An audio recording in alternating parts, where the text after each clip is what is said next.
...24 horas... Radio Nacional de España... Antonio Delgado.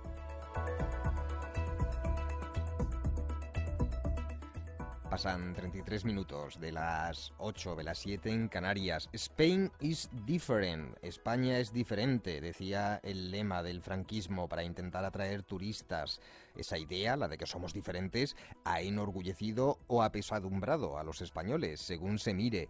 Pero ¿es verdad? ¿Somos tan distintos de Europa, del mundo? José Manuel Núñez Seixas es catedrático de Historia Contemporánea en la Universidad de Santiago de Compostela y ha dirigido a más de un centenar de especialistas que han urdido un libro interesantísimo y que, entre otras muchas cosas, nos habla de esa idea. Se llama Historia Mundial de España. Señor Núñez Seixas, buenas noches. Hola, buenas noches. Explique eso de Historia Mundial de España. ¿O es de España o es mundial? No, es de España o de las Españas, porque lo que ha significado el concepto de España en muchos siglos de historia o a lo largo de los siglos ha sido muy diferente. En el mundo. Es decir, no solo se trata de hablar de lo que ocurre en un espacio geográfico, una comunidad humana determinada, sino de ver cuáles han sido sus interacciones, las influencias, los intercambios, pacíficos a veces, otras veces no tan pacíficos, a veces en pie de igualdad, otras veces en una relación jerárquica, con su entorno próximo y con su entorno lejano. Esa es la filosofía que inspira la historia mundial de España. Y lo que queda claro con la lectura es que la historia de España no se entiende sin lo que pasaba en el resto de Europa, sobre todo, y del mundo en general. Exactamente. La historia de España, volviendo, digamos, al lema con el que usted ha empezado de manera muy acertada su intervención, la historia de España no es diferente necesariamente del resto sobre todo de su entorno próximo, de Europa en este caso, ¿no? Es peculiar, presenta sus peculiaridades, pero es una traducción de tendencias generales, tanto en la Edad Antigua como en la época medieval, como en la Edad Moderna, como en la Edad Contemporánea. A partir de ahí, obviamente, que haya determinadas disonancias, que haya desarrollos peculiares, que haya especificidades, es lo usual en cualquier otro país, estado o monarquía o república de Europa, tanto antes como hoy, ¿no? El libro tiene casi 1 millar de páginas, pero que no se asusten los lectores con poco tiempo, que están repartidas en más de un centenar de capítulos, podemos llamarlos así, que se leen además prácticamente como si fueran reportajes. Es una de esas obras para tener en la mesita e ir picoteando, y además tienen un punto adictivo, ¿eh? Al final yo creo que el libro se acaba antes de lo que uno mismo prevé. Historia Mundial de España. El libro va desde Atapuerca a la cuestión catalana, ustedes no lo ocultan, eso no quiere decir que el homo antecesor de Atapuerca ya se sintiera español. En absoluto, ni por supuesto dormía la siesta ni comía tortilla, ¿no? Empezamos con Atapuerca, pues si quiere usted buscando un punto de provocación, porque ya hay otras historias de España en el mercado que hablan de la historia de España, de Atapuerca al euro, de Atapuerca, etcétera, y precisamente la primera entrada que va sobre Atapuerca, de 40.000 antes de Cristo o más, incluso no recuerdo ahora la fecha exacta, escrita por un historiador austríaco residente en Barcelona y especialista en antropología. Lo que nos quiere iluminar es no tanto acerca de cómo eran esos homínidos, cuánto tenemos en común con ellos, sino sobre todo por qué las comunidades humanas en el presente buscan siempre antecedentes muy lejanos, ¿no? O sea, es una especificación de intenciones. Bien, es un convencionalismo empezar en Atapuerca, pero obviamente ni Atapuerca ni la Hispania romana, ni los reinos medievales, ni el reino visigodo, ni siquiera la monarquía católica de los siglos XVI, XVII y XVIII, que era global, que englobaba varios continentes, son necesariamente antecesores de la España actual, pero sí están en el camino. O sea, de algún modo hay una continuidad determinada por un espacio geográfico que a su vez es muy cambiante y comunidades humanas que van interaccionando con otras a lo largo del tiempo. Y como decíamos antes, la clave de bóveda, el el hilo conductor también es la relación entre los sucesos que ocurren en la península, en España, por utilizar el nombre convencional, a pesar de que muchas cosas que se narran fueran antes de que existiera siquiera el nombre, la relación de lo que ocurre aquí con el resto de tendencias, con los fenómenos universales. Por ejemplo, es muy interesante cómo Altamira, y las pinturas de Altamira, se explican mejor si tenemos en cuenta las pinturas que había, por ejemplo, en las cuevas francesas, en Chauvet o en Lascaux. En Lascaux, exactamente. O, por ejemplo, cuando tratamos sobre la difusión de hallazgos científicos, o cuando vemos cómo es la traducción española de tendencias generales que se dan en otros países, en otras latitudes, ¿no? En este sentido, en fin, la filosofía que inspira al libro es lo que llamamos historia transnacional, es decir, que pone el acento sobre las transferencias de conocimiento, las transferencias de poder, las transferencias intelectuales, a veces también las transferencias jerárquicas, si se quiere, entre diversas comunidades humanas, es decir, nadie vive aislado en una isla desierta, pero que también busca explorar momentos determinados en los cuales se aceleran esos intercambios, y por otro lado el escoger años, un poco si quiere usted como excusas, es decir, no se trata de contar todo lo que ocurre en un año o en una fecha determinada, sino tomar esos años como puntos de partida hacia adelante y hacia atrás, para tratar temas, para tratar o para abordar dimensiones que muchas veces en los relatos históricos más al uso no se ven contempladas. Por ejemplo, hemos intentado prestar una especial atención a la cuestión de género, al papel desempeñado por las mujeres en la historia, a la difusión de los hallazgos científicos, también un cierto espacio ha sido reservado a la historia económica, etcétera. Es decir, no se trata de una historia de las relaciones exteriores, sino una historia de cómo determinados fenómenos han influido en España o en las Españas, y cómo a su vez también determinados fenómenos en España han tenido repercusión fuera, ¿no? Por ejemplo, hablando de la relevancia que se le da a las figuras femeninas, no es solo una cuestión de cuota, es que hay figuras como la reina Urraca, que fue una gran mujer de poder en la Edad Media europea. Exactamente, una mujer de poder comparable a otras grandes mujeres de poder, como Isabel de Inglaterra, por ejemplo, pero que fue en parte denigrada por tratadistas contemporáneos por el hecho de ser una mujer. Se habla también mucho, lo mencionábamos ya al hilo de lo de Atapuerca, pero la historia también como construcción de una memoria, como construcción de un mito que sostenga el presente o la manera en que nos vemos a nosotros mismos. Es muy interesante también, por ejemplo, el paralelismo que hay entre la batalla legendaria de Covadonga y Poitiers, ¿no? El mito similar que tenían los franceses. Exactamente, al final lo importante no es si en Covadonga había 100 cristianos, 200 o 10, si era una batalla como la de las series de vikingos de Netflix, o si fue una escaramuza, ¿no? Lo importante es el éxito que tuvo como construcción identitaria posterior, el hecho de que haya un santuario en Covadonga, de que eso se tomase como una suerte de punto de referencia, que se difundiese un culto a la Virgen, etcétera, servía de fundamento de legitimidad del reino que ahí surgió, ¿no? Lo mismo se podría decir de otros fenómenos que también se analizan en el libro, por ejemplo, el caso del culto jacobeo, ¿no? Los orígenes del Camino de Santiago. No sabemos si Santiago está enterrado en la catedral, si es el apóstol Santiago, si es otra persona, pero al final, si uno lee la contribución firmada por mi colega de la Universidad de Santiago, José Miguel Andrade, la conclusión es, ¿y qué más da? O sea, lo fundamental es que ese inventio tuvo éxito, tuvo más éxito que otros santuarios contemporáneos, y que se convirtió en una gran vía de difusión y de intercambio con el resto del occidente cristiano.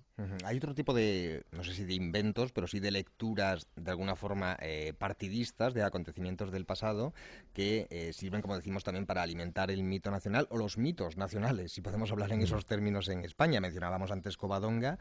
Hay también una relectura o una lectura analítica y fuera de, digamos, toda interpretación interesada de la guerra de sucesión. No fue exactamente una guerra de castellanos contra catalanes, como vende alguna historiografía oficial en Cataluña. En absoluto. Es bien conocido de los especialistas catalanes y no catalanes, y han recalcado este carácter estudiosos también foráneos como Eliot, que la guerra de sucesión fue un conflicto complejo en el que se enfrentaron partidarios de una dinastía contra otros y que dentro de cada uno de los territorios tenían diferentes pesos. En Cataluña había más partidarios, efectivamente, de los Austres y menos de los Borbones, pero había muchas localidades catalanas, o por lo menos bastantes, que eran partidarias de los Borbones.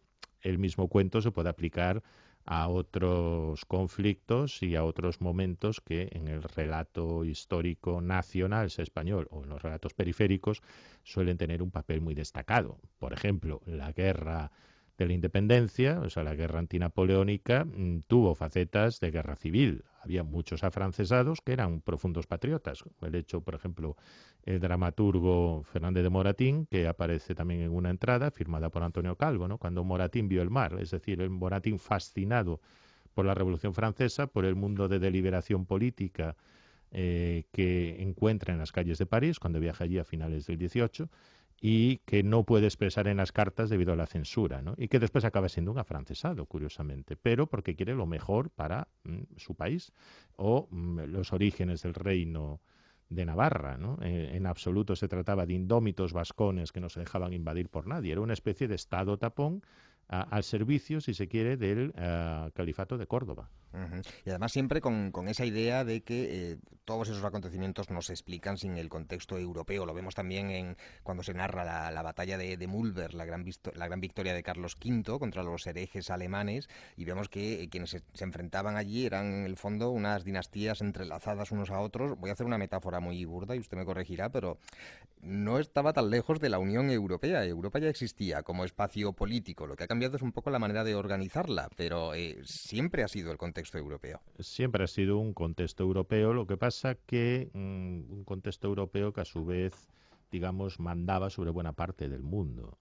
Es decir, buena parte, algunos de esos imperios por lo menos eran imperios multicontinentales, habían conocido una expansión global dentro de lo que eso significaba en cada una de las épocas. Y es cierto que, por ejemplo, una peculiaridad del Imperio Español es que efectivamente tiene una dimensión transatlántica muy fuerte, igual que la tenía el portugués, ¿no? Cosa que, por ejemplo, otros imperios como el Habsburgo o el ruso no tenían, eran sobre todo imperios continentales. Uh-huh. No sé si eso no está en el libro, pero no sé si al hilo de esa reflexión, si el hecho de que la Europa ya no es el imperio, el poder dominante del mundo, explica también algunos de los problemas actuales en Europa, ese cierto malestar que vemos por razones diversas, pero en elecciones, en protestas callejeras, aquí y allá prácticamente en todos los rincones del viejo continente. En mi opinión, sí. Es decir, hay una suerte de incertidumbre generalizada en varios estratos sociales frente al futuro, frente a lo que nos depara el futuro, y que es especialmente evidente en las clases medias de la vieja Europa, digamos, ¿no?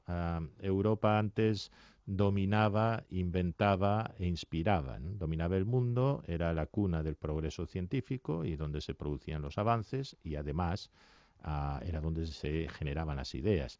Después ya no dominaba, pero producía e inspiraba. Después ya no producía, ya no era necesariamente el solar del progreso científico y tecnológico y del avance industrial, pero seguía inspirando. Claro, hoy en día ya parece que ni siquiera inspiramos, ¿no? Por lo tanto, los europeos nos encontramos ante el dilema de que cada vez somos más pequeños, nos estamos provincializando. Y sí, yo comparto perfectamente esa opinión. Hay una suerte de incertidumbre hacia el futuro, hay también una crisis de gobernanza y hasta cierto punto de legitimidad de la Unión Europea, que todavía no se ha resuelto, y la reacción frente a eso es buscar un futuro en el pasado, ¿no? Es decir, en momentos en los que lo viejo no acaba de morir y lo nuevo no acaba de nacer, se piensa que la mejor solución es retornar a lo viejo conocido. Y en este caso sería el Estado-Nación. Tengamos un Estado-Nación con fronteras fuertes, donde, digamos, los nativos, los ciudadanos del Estado, los de aquí de toda la vida, vayamos primero y seamos los que tengamos prioridad, ¿no? Uh-huh. Hasta hace poco se decía también que una de las peculiaridades de la España actual era que esos partidos nacionalpopulistas con ese discurso que usted ha definido, no le vamos a poner etiquetas para que cada cual le aplique la suya, pero que esos movimientos no tenían repercusión en España, o al menos no en el conjunto de España. Ahora hemos visto que Vox ha irrumpido en el escenario político. Usted es autor también de un libro muy reciente, Suspiros de España, el nacionalismo español entre 1808 y 2018. ¿Hay un nuevo nacionalismo español? No, yo mantengo la opinión, mantengo la teoría de que el nacionalismo español estaba ahí. Hay diversos tipos de nacionalismo español. Hay un nacionalismo español de derecha, un nacionalismo español de izquierda, un nacionalismo español liberal, un nacionalismo español de centro, que todos ellos comparten la idea de que España es una nación, por lo tanto, titular de la soberanía. A partir de ahí se pueden diferenciar en muchísimas cosas. Por ejemplo, los criterios para definir a quién es ciudadano, quién es miembro de esa nación, ¿no? Los principios básicos de Vox, por lo que vamos sabiendo, porque también es una suerte de caja de bombones en las que se mezclan diversos elementos para atraer a un electorado lo más amplio posible, se retrotraen, por un lado, a una cierta visión nostálgica de la España nacional católica, ¿no? Valores cristianos expresados sobre todo en clave social y cultural. Por otro lado, ha fructificado, parece, ese miedo al inmigrante, es decir, la idea de señalar un chivo expiatorio, en este caso sería el que ha venido de fuera y disputa a los ciudadanos españoles supuestamente los puestos de trabajo, el disfrute de servicios sociales, etcétera. Y finalmente un factor que todo esto se da en toda Europa en mayor o menor medida, pero hay un factor que sí que es cierto que en España tiene mayor incidencia, que es la defensa de la unidad nacional frente al enemigo interno, y ese adversario interno desde finales del siglo XIX siempre han sido, digamos, los separatistas, entre comillas, o sin comillas, ¿no? Me ha parecido que cuando usted hace la descripción de nacionalismos de izquierda, de centro, de derecha, ¿usted considera que el nacionalismo es casi una condición propia de todos los ciudadanos de España o de los países europeos? ¿No participa de esa distinción que dice que el nacionalismo es una inflamación, una especie de enfermedad, una patología política? Yo no lo considero así. En fin, llevo bastantes años dedicándome al estudio del nacionalismo y es verdad que es un campo de estudio en el que la diversidad de definiciones es muy amplia, ¿no? Y no es la misma acepción la que tiene el término nacionalismo en castellano o en inglés de la que tiene, por ejemplo, en francés o en alemán, donde se aproxima mucho más a lo que usted define, ¿no? Yo no creo que el nacionalismo sea una patología. Yo creo que el nacionalismo es la defensa y la ideología y la cultura política que defiende en el espacio público que un territorio determinado es una nación, que es una nación, ante todo, un sujeto de derechos políticos colectivos. Es decir, el titular de la soberanía deja de ser el rey, pasa a ser el territorio. Y a partir de ahí, sí, se podría decir que todos, o casi todos, los ciudadanos son nacionalistas de baja intensidad. Es decir, los nacionalismos de Estado muchas veces no necesitan manifestarse. Se nutren de lo que algunos autores han llamado nacionalismo trivial o banal, es decir, que desde pequeño te dicen, pues perteneces a este país, el mapa del tiempo es este, el norte está situado aquí, el sur está situado aquí, se hacen vacaciones en tal sitio y los de fuera son otros con los que te puedes llevar mejor o peor. Digamos, tu identidad se nutre de determinados precedentes históricos, de determinados valores, muchas veces muy banales, etcétera. Nacionalismo sin Estado tienen que ser mucho más visibles, tienen que hacer ostentación de nuevos símbolos, tienen que convencer a los ciudadanos de que su identidad es otra, o por lo menos no la que se les enseña necesariamente en las escuelas. Entonces, mucho nacionalismo sin Estado luego se convierte en nacionalismos de Estado y a veces nacionalismos supuestamente emancipadores se convierten en nacionalismos opresores. Es decir, nacionalismo, de ahí la dificultad para su estudio y de ahí su gran capacidad de supervivencia desde mi punto de vista. El nacionalismo es un componente neutro ideológicamente que se puede asociar con muchísimas ideologías políticas. Nacionalista era Garibaldi, nacionalista era Stalin, nacionalista era Hitler, nacionalista era don Antonio Cánovas del Castillo o el conde Cavour, ¿no? A partir de ahí distingamos cuáles eran sus conceptos de nación. Otros hablan de que el patriotismo es la expresión sana, una virtud cívica que se asocia a la lealtad a unas instituciones y la lealtad a una nación constituida. De acuerdo, pero eso supone previamente estar de acuerdo sobre cuál es la nación a la que somos fieles, ¿no? José Manuel Núñez Seixas, catedrático de Historia Contemporánea en la Universidad de Santiago de Compostela, director de este, lo digo de nuevo, interesantísimo Historia Mundial de España, que está escrito en Destinos. Me ha olvidado mencionar, por ejemplo, que es un libro en el que se describe la sociedad del franquismo a través de las hazañas sexuales de un torero, por ejemplo. Ha sido un placer conversar con usted. Muchísimas gracias. Muchísimas gracias a ustedes. Buenas noches.